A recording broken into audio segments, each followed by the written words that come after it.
Good morning, y'all. Today, magta-travel kami papuntang Baguio. Morning! And Baguio! Baguio today. 4 to 5 hours drive, right?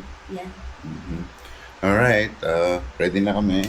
Our bags are packed and we're ready to roll. So, um, i-resume natin yung recording pag nandun na tayo sa Victory. Dito kami kasi sasakay sa Victory Pasay kasi yun yung mas malapit dito sa amin. Anywho, later show.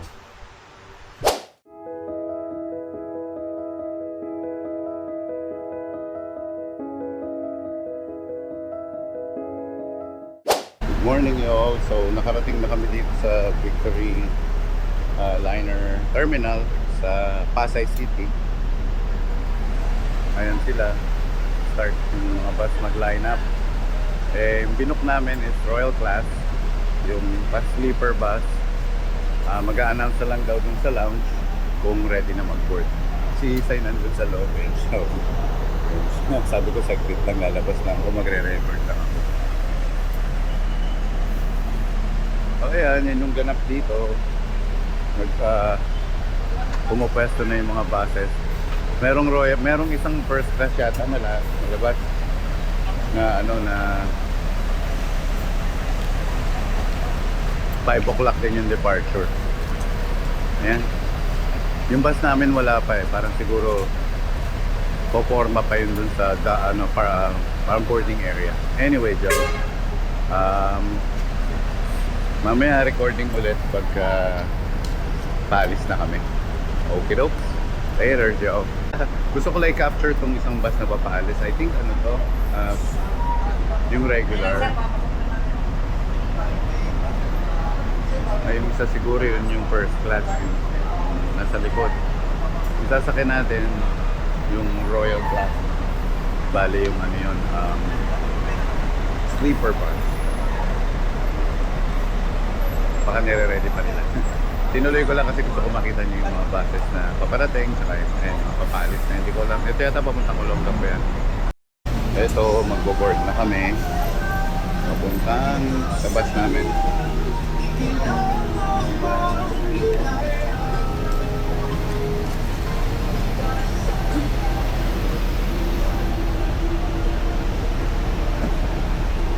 Morning po. Magsa-switch na lang kami ng chair. Ako yung upo sa window. Yes po. Ito yung isa. Akit ka na daw, B04. May luggage po kayo, sir? Wala naman. Ito lang. Eto na tayo. Hanapin natin ang B04. Ang sikip pala. Teka lang Hindi natin ulitin to, love. Ang hirap pala ng ganito. Yung kahit hindi ako 6-footer, feeling ko 7-footer ako. I mean, I guess so. Pero puno kasi yung babae. Ayun. We'll try this again, I guess. Pabalik hindi na. Ayaw namin ito. This is horrible.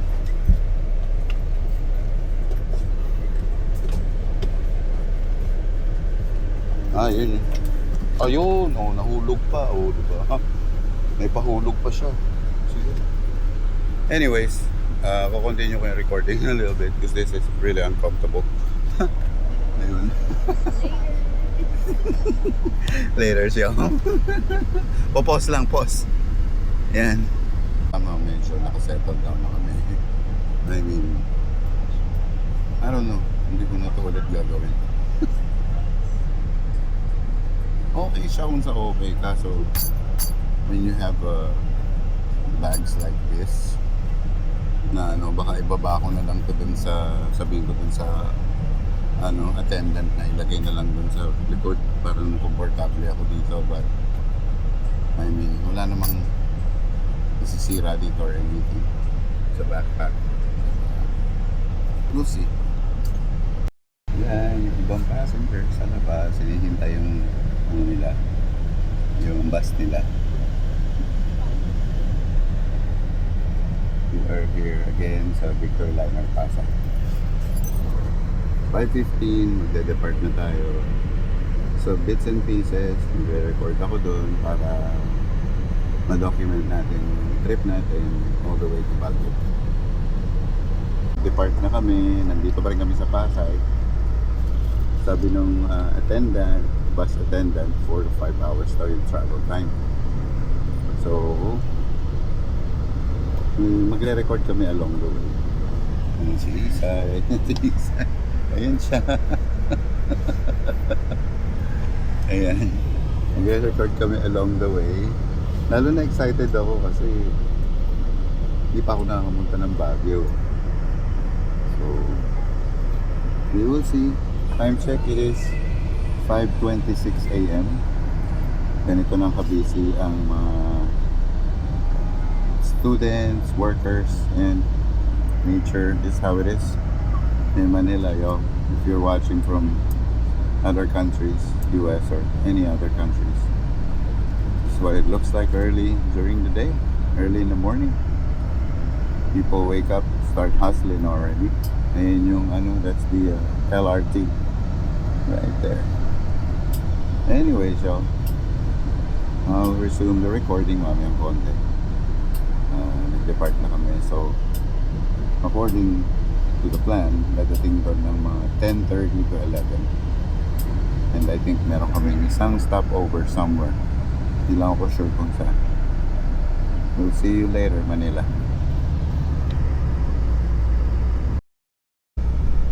Yan yung sunrise. Ganda naman ang view. Oh. Mamaya mas gaganda pa yung view natin dyan. Nandito na tayo yata sa NLEX ba to? Or SLEX, I don't know. Ayun yung sunrise, yo. Good morning, Philippines. Yan, nakikita natin yan. Ay, humarang ulit. Diba?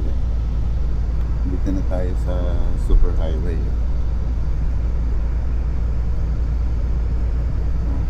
Kita niyo yung mga dyan, oh. So SLEX yata to. Ayun, yung sunrise. Sana mapakita dito. Ayun. Alright, yo. Continue lang ulit ang ating recording mamayang konti. Pagka medyo maganda-ganda na yung view. Alright, later. Hello y'all, update lang. It is 6:17 a.m. I think nasa na kami, Bulacan. Parang may nakita na akong sign na Bukawi, like 11 kilometers or something, I think. So, ito yung view natin sa labas. Ayan.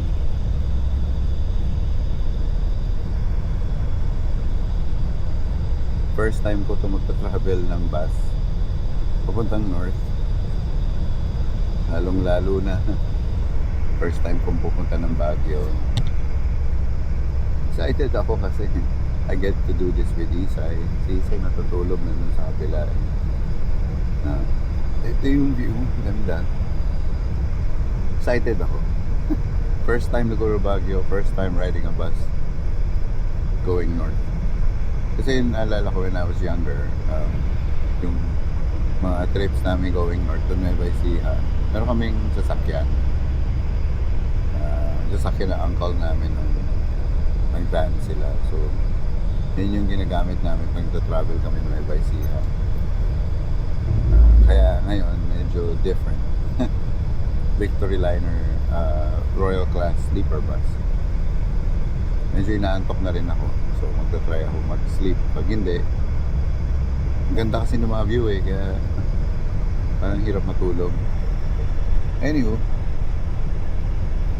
continue ko na lang yung recording again later. Alright. Hello y'all. Nandito na kami sa Pampanga. And I think if I'm not mistaken, ewan ko nakikita sa camera nandun. Mountain. I think Mount Arayat yata yan. I think. Yeah, I think so. I don't know. According sa tatay ko, sa nanay ko, mami tsaka daddy, meron kami kamag-anak dito sa Pampanga, sa may Lubao at saka Arayan. Anyway, magre-restroom ka. Hintayin mo ako, ha? Magre-restroom lang daw si Isay, sasamahan ko. Okay? Ayan yung Mount Arayan. Anyways, y'all, in all honesty, hindi ko gusto tong sleeper bus na to. I mean, personal preference lang siguro, pero hindi ko gusto. Lalo na pag magre-restroom ka, ang late ng aisle, hirap lumakad. At saka yung pag-akyat dito, kailangan athletic ka eh. Kung mag-anak mo si Tarzan o kaya si Curious George. For someone na medyo a little heavy on the weight, a little heavier, medyo mahirap kasi talagang you have to pull yourself up to get on top. So personally, hindi ko gusto. Nothing wrong with the bus or Victory Line or anything, but it's just a personal preference. I mean, yeah, naka-relax ka, naka-recline to. Well, sa akin, hindi ko ma-recline kasi nasa likod yung backpack ko, nilagay ko doon. But I mean, overall, siguro, it depends on the individual. Meron siguro tao gusto to. Lalo na pagdating sa Baguio, kung mahirap daw ang parking doon. Pero next time babalik kami ni Isay dito, for sure magdadala na kami ng sasakyan. Kasi gusto ko kontrolado pa yung oras ko. I mean, you can stop whenever you want para for food or gumamit ng restroom. So I mean, okay lang tong Victory Royal Class kasi relax ka rin naman. Yun lang yung hassles na siguro once or twice mo lang gagawin, pupunta ka ng restroom. But for a person na frequently nagre-restroom tapos nandito ka sa taas, medyo mahirapan, lalo na pagdating sa age, older lady or older guy, medyo mahirap yung pag-akyat dito. Challenging ba? Pero siguro kung nandun sa baba, maybe it's a different experience. But yet, I prefer to bring sasakyan next time. So that's it. Ayun, nasa Pampanga tayo, I think. Ito yung view natin sa labas.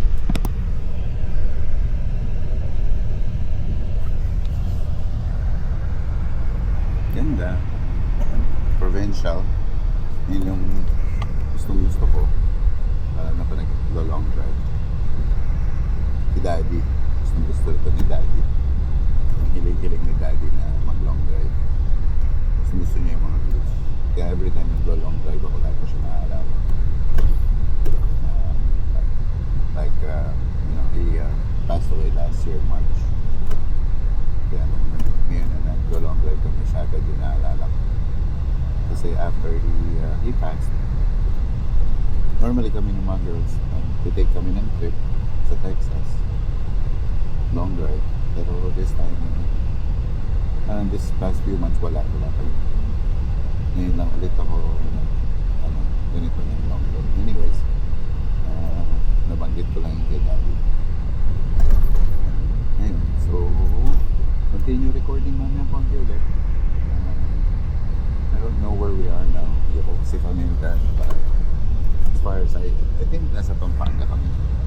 Anywho, later, Joe. Hello! Nasa Baguio na kami. Yay! So, saan ang direksyon natin papunta rito? Dito. Sige. Dito daw tayo pupunta. Baguio City, here we are.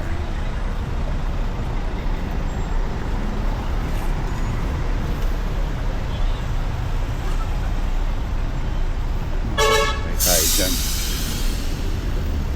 That was less than 5 hours, I think. Yeah, it's just less than 5 hours yung trip. Mga 4.5 hours ganun, 4:45.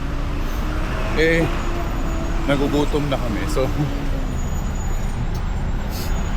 perhaps mag-Jollibee muna kami para makakain muna. Inside.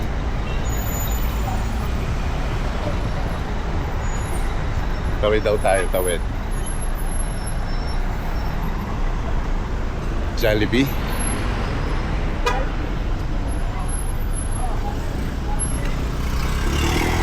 Tara. Tawid, tawid lang. Dito tayo.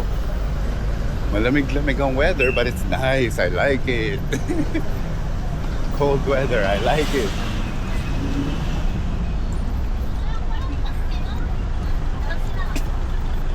Ayun.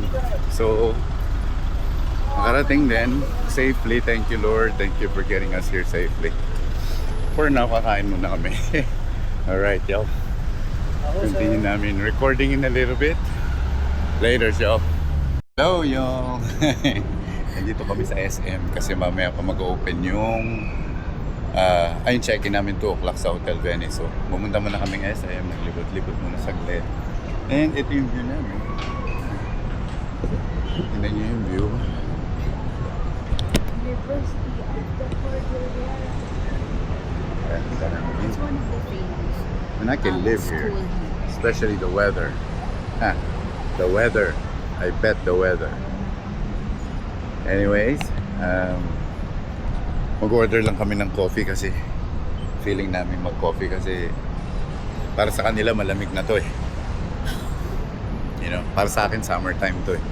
Anyways, we'll see y'all in a little bit, yeah. Settle down, coffee, have some dessert kasi kakain lang namin sa Jollibee kanina. Hindi na namin na-record yung kasi maraming tao doon. Anywho, we'll catch y'all later. Alright. Ganda ng view, y'all.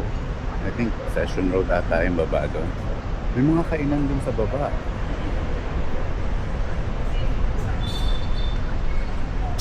The view is nice. Ayun yung chapel. That's the chapel right there.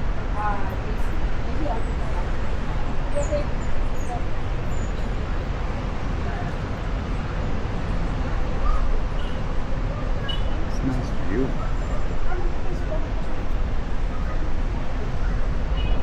Ayun.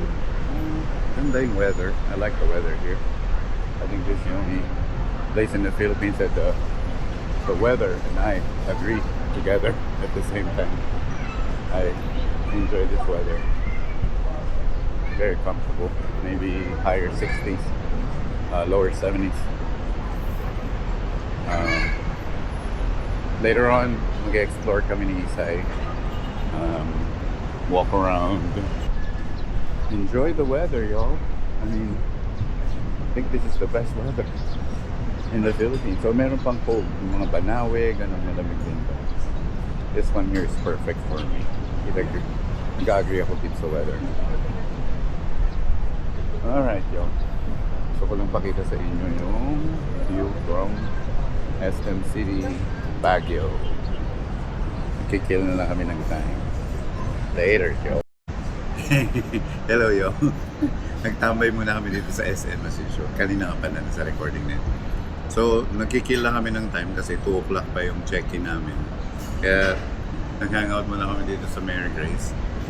Order kami ng coffee at saka mga cake, tiramisu and chocolate cake. Para lang,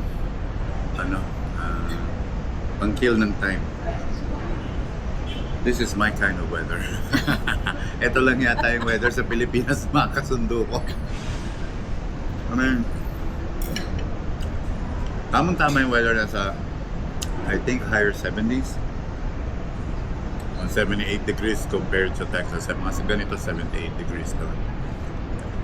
Lower 80s. Or maybe 75, gano'n. I like it. Kanina wala yung mga clouds eh. Ito, kanina wala yun. Roll in na siya. Tapos andyan pa yung famous na college ba to? At University of the Cordillera. College siya, no? I mean, ganda yung breeze, yung hangin, presko talaga. Tsaka gusto ko yung weather dito. Ganda dito. Di ko lang sure kung pwede to sa pang frozen shoulder. Ayo. Hindi, mga ganyang pagkakataon, magagawa na natin yung paraan yan. Lagi lang nag-hot pag press. Magano ka na lang, lagi ka na lang mag-sweater. Para, kasi pag malamig yung panahon, sumasakit yung frozen shoulder niya. Ah, Nung last time yung frozen shoulder niya nasa left Left. side, ngayon, Nasa dito right. naman. Pero, nagaganon niya nga kanina eh. Naangat na niya. pero ano, nung nabigla ako, Oh. masakit, naiiyak na ako talaga. Yung pagbaba ko dun sa Hindi na kami Oh. ulit, Victory Liner. I'm sorry, man. But your bus sucks. Yung Royal class nyo, it sucks. I mean, like I said, kanina, in-explain ko why we were on the road. If you're a person not 6 foot tall or higher, and you're like a little heavier on the weight side, that bus is not for you. Yeah.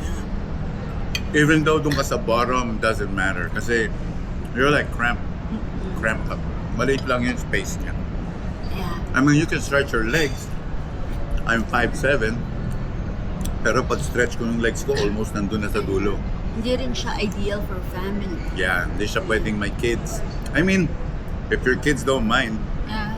yeah, so, I mean, be my guest. Pero, Victory Liner, sorry, man. But, I'm not calling you out, but hindi lang komportable. It's like I said, it's my personal opinion. Even the sabi ko nga kanina sa recording while we're on the road, yung older couple in front of us, they were having Yeah. difficulty Yes. to go up.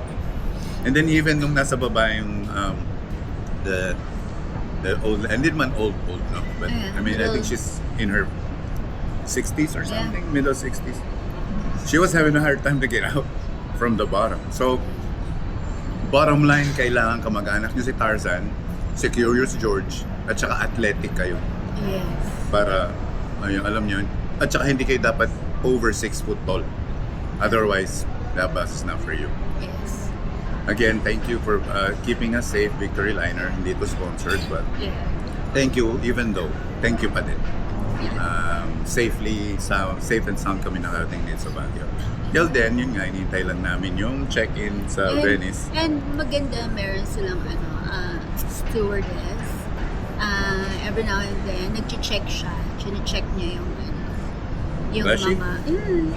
Oh, I have my curtains closed the whole time. Mine kasi half lang siya naka-close.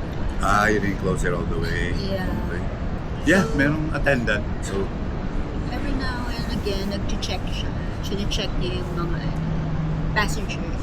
oo, pero ano eh, hindi nila, kasi kasama sa fare yung snacks at saka yung water. Yes. But she never gave it away. Yeah. I guess they ran out. Anyways, we're just killing time. 2 o'clock yung check-in, but mga siguro 1 o'clock pupunta na kami doon. Maybe the room's ready, we can check in and then drop off our stuff and then maglalamierda na kami ni Isa. Magagala-gala na kami. Mag-start na kami agad. Yeah. Anyway, we'll continue it later on. We'll see you again. Welcome to Baguio City, y'all. Welcome to Baguio. Baguio City, y'all. That didn't sound right. Baguio City, y'all. Alright. Later, y'all.